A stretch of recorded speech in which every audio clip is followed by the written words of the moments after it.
Hello everyone, welcome back to JC Academy. I'm your paper 1 educator Aradhna Tagotra.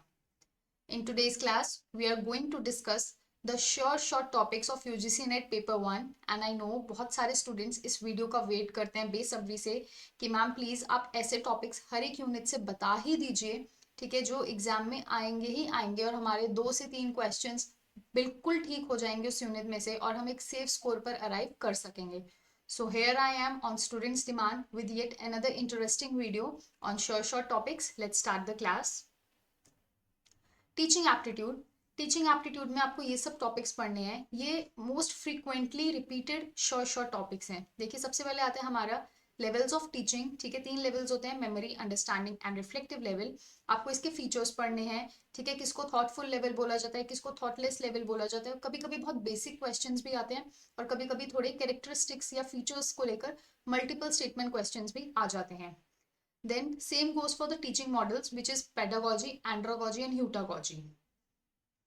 Learning theories very very important. आप ये बिल्कुल भी skip नहीं करके जाएंगे. लर्निंग थ्योरीज, उसके प्रोपोनेंट्स, ठीक है, जैसे लेव वाइगोत्स्की की हो गई, सोशल कंस्ट्रक्टिविज्म हो गई. कुछ थ्योरीज ऐसी हैं जो मल्टीपल टाइम्स रिपीट होती हैं. ठीक है, एसपीसीएफ की थ्योरी है. Then teacher and learner centred methods. Teacher centred methods का है जहाँ पे टीचर को फोकस दिया जाता है, स्टूडेंट्स क्या है, पैसिव हैं. और लर्नर सेंटर्ड मेथड्स में एक्टिव रोल किसका है, स्टूडेंट्स का एक्टिव रोल है. और टीचर क्या है, शी और he acts as a facilitator, as a guide, as a mentor. तो कौन से मेथड्स हमारे टीचर सेंटर्ड है, कौन से हमारे लर्नर सेंटर्ड मेथड्स है, क्या डिफरेंस है दोनों के बीच में, वो आपने पढ़ के जाना है. Cooperative teaching strategies. ठीक है, जैसे हमारा जिक्सॉ पजल है, थिंक पेयर शेयर है. तो ये सब जो स्ट्रैटेजीज है ना, ये रिसेंटली आना स्टार्ट हुई हैं. डिजिटल इनिशिएटिव्स आप बिल्कुल भी स्किप नहीं करेंगे. देखिए आप डिजिटल इनिशिएटिव्स पढ़ के जाएंगे ना, तो आपका आईसीटी भी कवर हो जाएगा और आपका हायर एजुकेशन भी कवर हो जाएगा. Then we have types of evaluation, diagnostic, placement.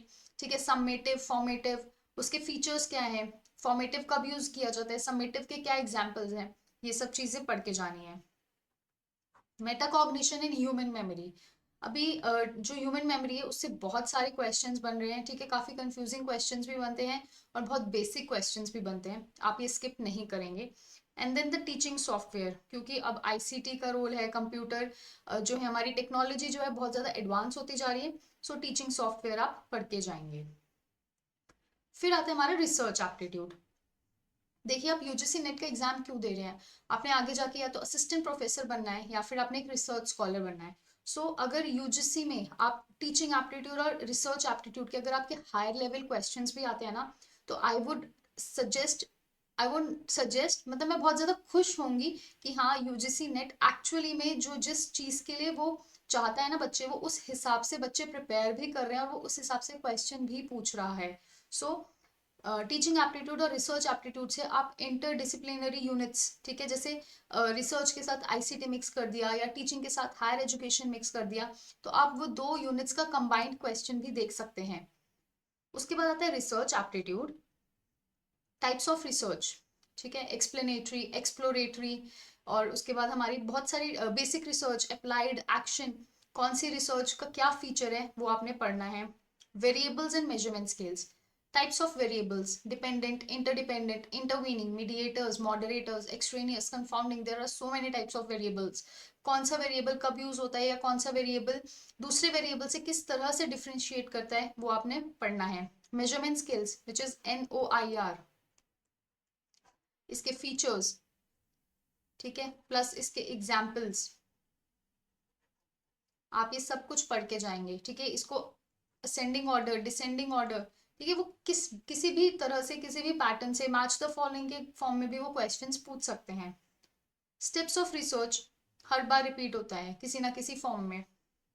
Hypothesis testing, ठीक है, टाइप्स ऑफ हाइपोथेसिस भी आप पढ़ लीजिए. इसमें हाइपोथेसिस टेस्टिंग के साथ टाइप्स भी पढ़ लीजिएगा, टाइप्स ऑफ हाइपोथेसिस कौन कौन से होते हैं. वैलिडिटी एंड रिलायबिलिटी, इसके भी आपको टाइप्स भी पढ़ने हैं. वैलिडिटी की कितनी टाइप्स है, रिलायबिलिटी की कितनी टाइप्स है, मैच द फॉलोइंग में क्वेश्चन आया हुआ है. सैम्पलिंग टाइप्स एंड एरर, ठीक है, सैम्पलिंग के टाइप्स कौन कौन से होते हैं, प्रोबेबिलिटी, नॉन प्रोबेबिलिटी. प्रोबेबिलिटी के अंदर कौन कौन से हमारी सैम्पलिंग टाइप्स आते हैं, नॉन प्रोबेबिलिटी में कौन कौन से टाइप्स आते हैं, types of errors, type 1 type 2 के अलावा और कौन से एरर्स होते हैं वो आप पढ़ेंगे। फिर रिसर्च एथिक्स, इसमें सबसे ज्यादा आपसे पूछा जाता है प्लेजरिज्म के बारे में।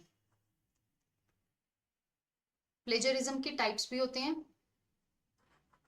और प्लेजरिज्म के लेवल्स भी होते हैं। ठीक है, apart from plagiarism we have falsification,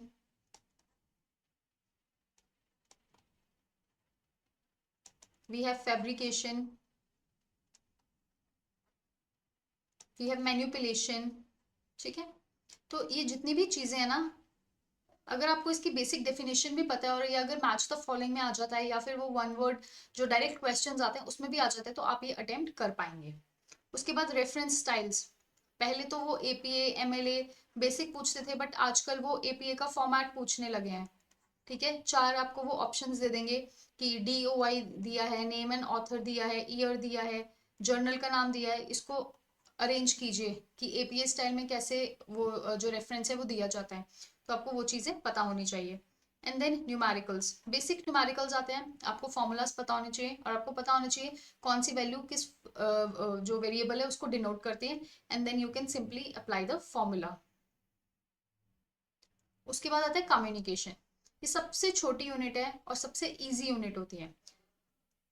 barriers to communication, models of communication, linear, transactional, interactive, verbal versus non-verbal communication, mass media and theories, this is very important recent past, मैं 2 to 3 years बोलूंगी। तो mass media और उसकी theories से बहुत सारे questions आ रहे हैं, आप ये बिल्कुल भी स्किप नहीं करेंगे। और जो हमारा कम्युनिकेशन है ना, एक ऐसा यूनिट है जो यहाँ पे बहुत सारे न्यू कॉन्सेप्ट्स पूछे जाते हैं। ठीक है, जैसे हाई ब्रो, लो ब्रो, कल्चर के रिलेटेड, हाई कंटेक्स्ट, लो कंटेक्स्ट कल्चर्स, तो ये सब चीजें ना PYQs के थ्रू कवर कर लीजिएगा, क्योंकि मैं आपको जितने ज्यादा टॉपिक्स बोलूंगी ना ये लिस्ट बढ़ती जाएगी कम्युनिकेशन में। ठीक है, अच्छा आजकल मास मीडिया में वो मूवीज के लिए पूछ रहे हैं, मूवीज हो गए या सीरियल्स हो गए, ठीक है, उनके ईयर्स हो गए, तो ये सब आप PYQs से ही कवर कर लीजिएगा क्योंकि आप कितना ही ज्यादा पढ़कर जाएंगे। उसके बाद आता है लॉजिकल रीजनिंग, कैटेगोरिकल प्रोपोजिशंस, हमारे AEIO, then square of opposition, हमारे contradictory, subcontrary, contrary, subaltern, क्या उसके फीचर्स होते हैं, डायरेक्ट क्वेश्चंस आते हैं कि इसमें से कौन सा ऐसा ये है स्क्वायर ऑफ ऑपोजिशन है, या कौन सा ऐसा इन्फरेंस है जहाँ पे दोनों ट्रू हो सकते हैं बट फॉल्स नहीं हो सकते, या एक ट्रू है एक फॉल्स है, ये सब आपको पता होना चाहिए। उसके बाद आते हैं मूड्स एंड फिगर्स, सबसे इजी टॉपिक है मूड्स और फिगर्स का। Extension and intention of terms, repeated है ये, रिसेंट ट्रेंड में ये बहुत ज्यादा रिपीटेड चल रहा है। इमीडिएट इन्फ्रेंस, इमीडिएट इन्फ्रेंस में आपका क्या आता है, कन्वर्जन, ऑब्वर्जन, कॉन्ट्रापोजिशन। ठीक है, कौन सा प्रोपोजिशन कन्वर्जन में वैलिड है, इनवैलिड है, ऑब्वर्जन में क्या जितने भी हम कन्वर्ट करते हैं AEIO को, क्या वो सब वैलिड होते हैं, इनवैलिड होते हैं, वो छोटे छोटे फीचर्स जो है ना वो आपको पता होने चाहिए। उसके बाद formal and informal fallacy, very very important and repeated. प्रमाण्स एंड टाइप्स, ठीक है, हमारे पास 6 टाइप के प्रमाण होते हैं, प्रत्यक्ष, अनुमान, शब्द, अर्थपति, अनुपलब्धि, उपमान, वो आपको पता होने चाहिए। ठीक है, सबसे ज्यादा इंपॉर्टेंट मैं बोलती हूँ अनुमान है, जिसके टाइप्स पूछे जाते हैं, उसके टाइप्स पूछे जाते हैं, आप अनुमान को तो बिल्कुल भी स्किप नहीं करेंगे। उसके बाद आता है व्यक्ति एंड हेत्वाभास। ठीक है, व्यक्ति क्या होता है, उसके क्या फीचर्स होते हैं, हेत्वाभास, हेत्वाभास इज इंडियन लॉजिक की जो फैलेसी है। ये हेत्वाभास हमारे 5 टाइप्स के होते हैं, वो आपको पता होना चाहिए। और उसमें एग्जाम्पल्स, एग्जाम्पल्स तो आप कर कर ही जाएंगे, वो स्टैंडर्ड एग्जाम्पल्स है, वही एग्जाम्पल्स वो आपसे एग्जाम में पूछते हैं। लास्ट टाइम शायद 2023 में एक टॉपिक था इसमें कॉजेशन थ्योरी का, उसके बाद वो रिपीट हुआ नहीं है, बट हाँ कॉजेशन थ्योरी भी आप इंक्लूड कर सकते हैं, आप पढ़ के जा सकते हैं, क्या पता there is a high chance कि वो रिपीट हो जाए। So this is all you have to read in the logical reasoning unit. ICT, ICT में जनरेशंस ऑफ कंप्यूटर, 4 जनरेशंस होती हैं, ठीक है, first, second, third and fourth, ठीक है। कौन सी जनरेशन में क्या यूज हुआ था, जैसे वैक्यूम ट्यूब्स कहाँ कौन सी जनरेशन में यूज हुए थे, ट्रांजिस्टर्स, माइक्रो प्रोसेसर्स, ये सब कौन सी जनरेशन में यूज हुए थे, और एग्जाम्पल्स ये आप पढ़ के जाएंगे। इनपुट आउटपुट डिवाइसेस कौन सी होती हैं, memory hierarchy and types, very important. Memory measurement numericals, again repeated and important, ascending descending में पूछा जाता है। malwares important, cyber attacks important, number system conversion important, plus PYQs तो आप करेंगे ही करेंगे, उसमें जो आपको न्यू मिलेगा या जो भी आपको लगेगा कि हाँ ये चीज रिपीट हो रही है वो आप स्किप नहीं करेंगे। पर ये जो टॉपिक्स हैं शॉर्ट शॉर्ट टॉपिक्स, इनको आप बिल्कुल भी स्किप नहीं करके जाएंगे। उसके बाद आता है हमारा people development and environment, SDG and MDG। अब टारगेट्स में से भी क्वेश्चंस आने लगे हैं इन डेप्थ, पहले सरफेस लेवल के क्वेश्चंस आते थे, अब टारगेट्स आ रहे हैं, इन डेप्थ पूछा जा रहा है। Pollution and pollutants, agreements and protocols, कौन सा प्रोटोकॉल किसके लिए यूज होता है, ठीक है, उसका क्या एग्रीमेंट था, क्या टाइम पीरियड था। यूट्रोफिकेशन बहुत पूछा जा रहा है, यूट्रोफिकेशन है, बायोमैग्निफिकेशन, उसके बाद बायो एक्यूमुलेशन, ये पूछते ही पूछते हैं। क्लाइमेट चेंज, जैसे आजकल जो चल रहा है, ठीक है, दिवाली के बाद कैसे क्लाइमेट चेंज हुआ है, दिल्ली का क्या हाल है, ठीक है, दिल्ली में जैसे ग्रैप पॉलिसी इंप्लीमेंट की गई है, व्हाट इज ग्रैप, इसके क्या फीचर्स हैं। उसके बाद natural and energy resources and PYQs। Higher education, ancient education आप पढ़ेंगे, प्री एंड पोस्ट कमीशन पढ़ेंगे, यूनिवर्सिटीज एंड एस्टैब्लिशमेंट ईयर्स, बहुत ज्यादा रिपीटेड है ये, आता ही आता है, आप ये PYQs के थ्रू कवर कर जाएंगे। NEP 2020, ये भी आप PYQs के थ्रू कर लीजिए, NEP 2020 बहुत बड़ा है, PYQs में जितना पूछा गया आप उतना पढ़ के जा सकते हैं। डिजिटल इनिशिएटिव्स अगर आपने टीचिंग में पढ़ लिए हैं तो वो मतलब थोड़े बहुत इसमें भी ओवरलैप करेंगे, अगर आपको कुछ एक्स्ट्रा लगेगा वो आप पढ़ सकते हैं। देखिए PDE, people development environment and higher education के लिए ये बहुत वास्ट है, आप जितना मर्जी पढ़ के जाएं, ठीक है, आपको कुछ नहीं पता कि एग्जामिनर कौन सा क्वेश्चन कहाँ से डाल देगा, तो आप ये दोनों चीजें PYQs के थ्रू जरूर जरूर जरूर कवर कीजिएगा। लेकिन ये जो हायर एजुकेशन के ये वाले टॉपिक और पीपल डेवलपमेंट एनवायरमेंट का, ये बहुत फ्रीक्वेंटली आस्क्ड क्वेश्चंस है, ये शॉर्ट शॉर्ट टॉपिक्स हैं, तो आप इनको स्किप नहीं करेंगे। अब हमारी 3 यूनिट्स बचती हैं, DI, maths and reasoning and RC। और मैंने देखा है कि बच्चे ना इससे भागते हैं, ये छोड़कर चले जाते हैं। देखिए अगर आपको DI और मैथ्स में डर लगता है ना, तो इसका ऑल्टरनेटिव ये है कि आप पीपल डेवलपमेंट एनवायरनमेंट और हायर एजुकेशन ना अच्छे से पढ़ के जाइए, इतना अच्छे से पढ़ के जाइए कि अगर 5 क्वेश्चंस आते हैं ना, तो आपके कम से कम 4 क्वेश्चंस तो ठीक होने ही होने चाहिए टू कंपेंसेट द स्कोर। लेकिन मुझे ये पता है कि आप चाहे कॉमर्स से हैं चाहे नॉन कॉमर्स से हैं, मतलब आपने पढ़ा है नहीं पढ़ा है मैथ्स, ठीक है, लेकिन people development environment higher education इतना वास्ट है, इतना ज्यादा वास्ट है ना, कि आपको भी नहीं पता चलेगा कि ये क्वेश्चन आया तो आया कहाँ से, किस टॉपिक से आया है।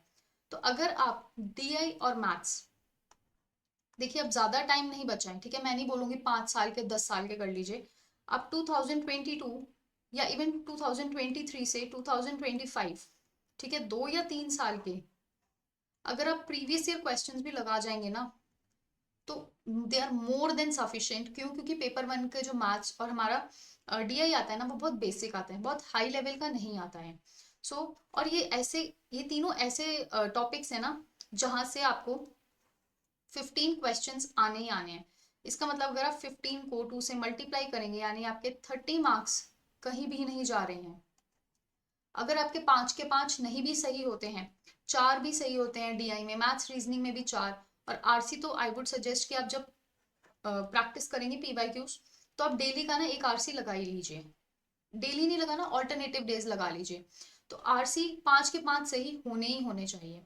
तो अगर आप ये भी करते हैं तो आपके 13 क्वेश्चंस ठीक हो रहे हैं out of 15, which is not a bad score, तो आपके 26 to 30 मार्क्स सीधा सीधा यहीं से फिक्स हो रहे हैं। तो आप प्लीज कोशिश कीजिए कि आप मैथ्स, DI और RC को बिल्कुल भी स्किप नहीं कीजिए। बाकी ये higher education people development environment हो गया, ठीक है, या ये तो मतलब समंदर के जैसा है, ठीक है, it's like an ocean. ICT, इसमें न्यूमेरिकल्स भी आते हैं, थ्योरी भी आती है, logical reasoning, communication, research and teaching. So ये मैंने आपको जितने भी इंपॉर्टेंट शॉर्ट टॉपिक्स थे, ठीक है, ये मैंने बता दिए हैं आपको। अब प्लीज इनको बिल्कुल भी छोड़कर नहीं जाएंगे, पढ़ के जाएंगे। अगर किसी भी टॉपिक में आपको डाउट होता है, आप कमेंट कर दीजिए। I will try to make a short video on that for sure. And this is all for today's class, and these are the social media handles of JC Academy. Connect to them. ये हमारे paper 1 का Telegram group है, please आप इसको join कर लीजिए। आपको यहाँ पे डेली क्विजेस मिलते हैं, आपको कोई भी डाउट होगा वो जरूर सॉल्व किया जाएगा। एंड ये रेस्ट ऑफ द जो चैनल्स हैं आप उनके साथ भी कनेक्ट कर सकते हैं। And thank you so very much. See you soon in the next class. Bye bye, take care and happy learning.